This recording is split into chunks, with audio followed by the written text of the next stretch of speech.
अदील बड़ाई साहब, आपकी जानिब आते हैं। एक तरफ ये माइनस की बातें जो इमरान खान साहब कर रहे हैं, उनमें कितनी सदाकत है? क्या वाकई में लंदन में इस तरह का कोई प्लान बन रहा है? क्योंकि हुकूमत की ख्वाहिश तो कहीं ना कहीं ये है जो खुद हुकूमती रहनुमाओं के बयानात से लगता है।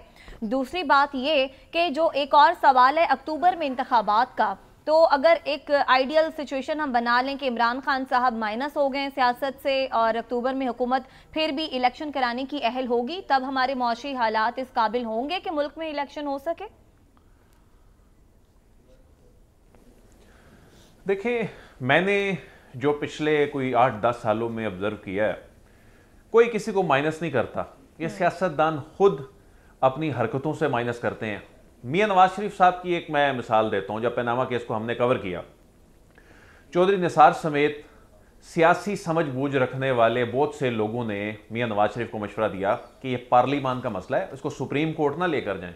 उन्होंने उनकी बात नहीं मानी और वो मामले को सुप्रीम कोर्ट ले गए इस कॉन्फिडेंस के साथ कि मुझे तो कोई डिस्क्वालीफाई कर ही नहीं सकता, ज्यादा से ज्यादा क्या होगा इसमें।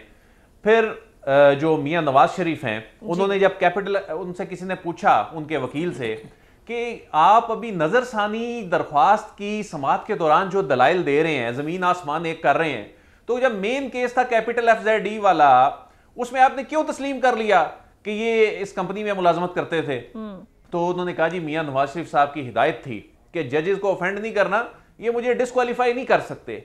ये खुशफहमी जो है ना सियासतदानों को मरवा देती है, इनको ये माइनस करवाती है।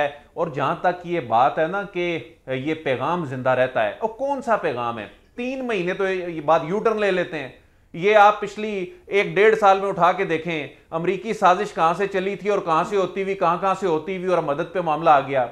और ये जो वोट को इज्जत दो की बात मियां नवाज शरीफ साहब और उनकी जमात करते थे, वो उसका क्या हशर नशर इन्होंने कर दिया। कौन सा मैसेज, कौन सा पैगाम, कौन सा नजरिया? लेकिन कोई नजरिया नहीं है। हर बात को हम यू टर्न तो नहीं कहेंगे, कुछ क्रेडिट हमें सियासतदानों को देना तो चाहिए कि अगर हालात को तब्दील करने के लिए अगर कोई बेहतर फैसला ले लेते हैं, गलती का एहसास कर लेते हैं, तो आप नहीं समझते कि थोड़ा बेहतर है हर बार यू टर्न कहना? नहीं, ये एक नई इस्तिलाह आ गई है, ये नई इस्तिलाह आ गई है।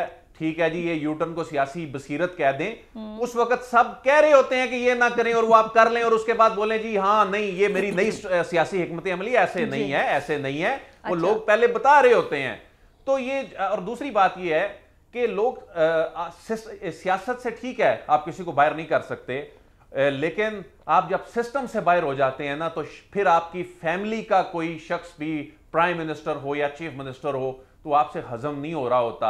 वो जमात आप उस तरह से नहीं चला रहे होते, अंदरूनी लड़ाइयां चल रही होती हैं। तो इसलिए सिस्टम से बाहर हो जाना ये बहुत बड़ी सजा है, बहुत बड़ी तकलीफ है। और ये सियासतदान खुद दावत देते हैं। और जिस तरह के दावे ये करते हैं, जिस तरह ये सिस्टम को चैलेंज करते हैं, जिस तरह रियासती अमूर में मुदाखलत करते हैं, जिस तरह ये कॉन्फिडेंट हो सकते हैं, हमें तो कोई निकाल ही नहीं सकता। और हमारा पता नहीं कितना बड़ा नजरिया है, हमारा कितना बड़ा मैसेज है जो पता नहीं फैल जाएगा सोसाइटी में। वो 3 महीने बाद उसका खुद हशर नशर कर देते हैं। ठीक है जी, आप